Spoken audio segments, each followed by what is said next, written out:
और पीड़ित परिवार से कैबिनेट मंत्री सुनील शर्मा ने मुलाकात की। न्यूज स्टेट से उन्होंने कहा कि आरोपियों को बख्शा नहीं जाएगा। न्याय संगत कार्रवाई का मंत्री ने आश्वासन भी दिया है।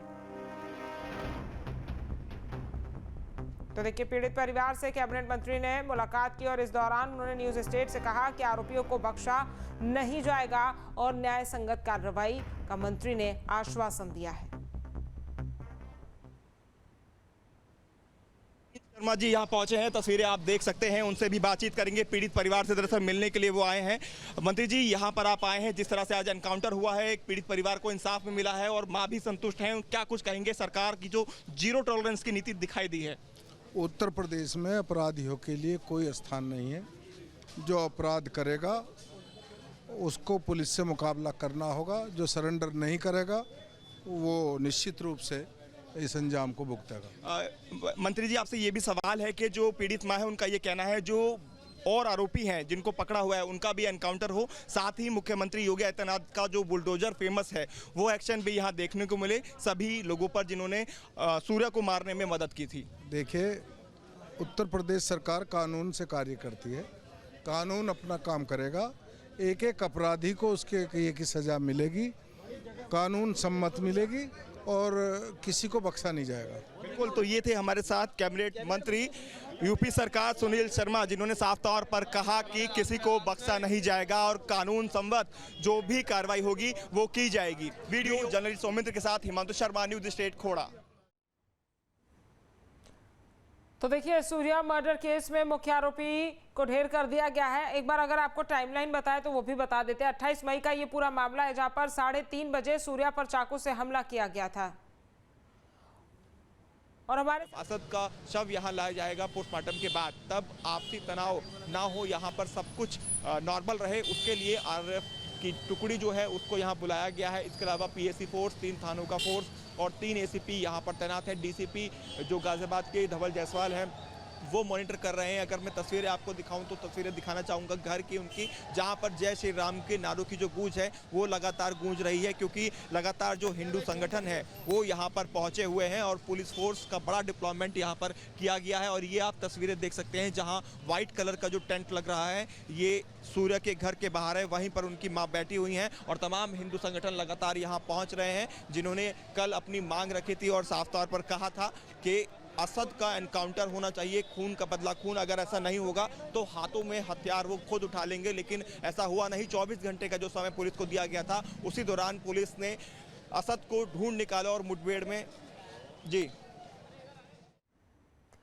तो देखिए, असद को जिस तरह से पुलिस एनकाउंटर में ढेर किया गया है, उसके बाद जो तमाम हिंदू संगठन है और जो मां है उनको संतोष पुलिस ने अपनी हिरासत में लिया हुआ है। उनसे पूछताछ लगातार जारी है, क्योंकि बकरीद के दिन जिस तरह से सूर्या पर हमला किया गया, तो ऐसे में क्या परिवार को इस बात की पहले से भनक थी कि असद अपने साथियों के साथ जाकर सूर्या पर हमला करेगा? तो इन तमाम सवालों को जो जवाब है वो तलाशने की कोशिश उसके परिवार से, यानी असद के परिवार से पुलिस कर रही है। अगर उनको जानकारी थी तो उनका नाम भी इस पूरे मामले में शामिल किया जाएगा, उनके खिलाफ भी कानूनी कार्रवाई पुलिस की तरफ से की जाएगी और बाकी के जो लोग हैं उनके परिवार के लोगों को भी पुलिस ने कस्टडी में लिया हुआ है। सभी से पूछताछ की जा रही है।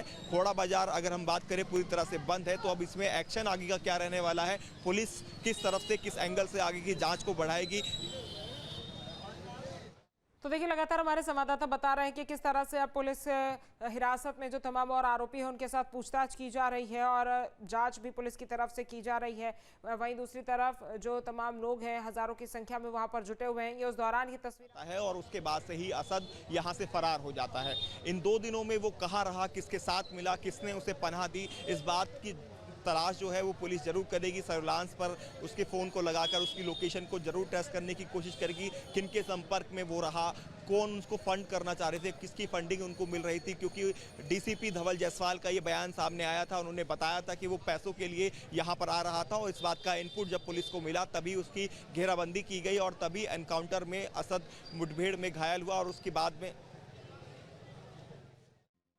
तो देखिए, पुलिस ने जो 24 घंटे का समय लिया था उसी दौरान यहाँ पर असद को ढेर कर दिया गया। पुलिस असद की तलाश लगातार कर रही थी। कल भी कई जगहों पर छापेमारी की गई थी और जिस तरह से हमारे संवाददाता भी बता रहे हैं कि असद के मोबाइल को अब ट्रेस किया जाएगा, किसने उसको पनाह दी, कहां पर वो पिछले 2 दिन से था, तमाम जानकारी पुलिस अब पूरी एक से हर एक कड़ी जोड़कर निकालेगी, क्योंकि असद का परिवार भी अभी फरार बताया जा रहा है। असद का जो घर है वहां पर कोई भी नहीं है। तो यही एक वजह है कि पुलिस लगातार अब इस पूरे मामले पर कार्रवाई कर रही है। एक और आरोपी जो फरार है उसकी भी तलाश पुलिस लगातार कर रही है। और सूर्या की जिस तरह से हत्या निर्मम तरीके से सरेआम सड़क पर की गई थी 28 तारीख को दोपहर 3:30 बजे, उसकी तस्वीर भी आपको दिखा रहे हैं। उसके बाद से ही जो तमाम हिंदू संगठन है, जो सूर्या का परिवार है, सूर्या की खासतौर पर मां है, वो न्याय की मांग कर रहे थे। और अब जब असद को एनकाउंटर में ढेर कर दिया है तो कहीं ना कहीं संतोष सभी में है। लेकिन उसके बावजूद भी सबसे बड़ी खबर यह है कि असद को ढेर करने के बाद अब यहाँ पर तमाम और आरोपी है और जो असद का घर है उस पर बुलडोजर कार्रवाई की मांग अब परिजनों की तरफ से उठ रही है। आपके मोबाइल पर तुरंत आएगी ब्रेकिंग न्यूज। स्क्रीन पर सबसे पहले दिखेगी बड़ी खबर। देश दुनिया की हर खबर एक जगह। अब आपके मोबाइल पर तुरंत फटाफट इंस्टॉल कीजिए न्यूज नेशन ऐप और रखिए खुद को अपडेट।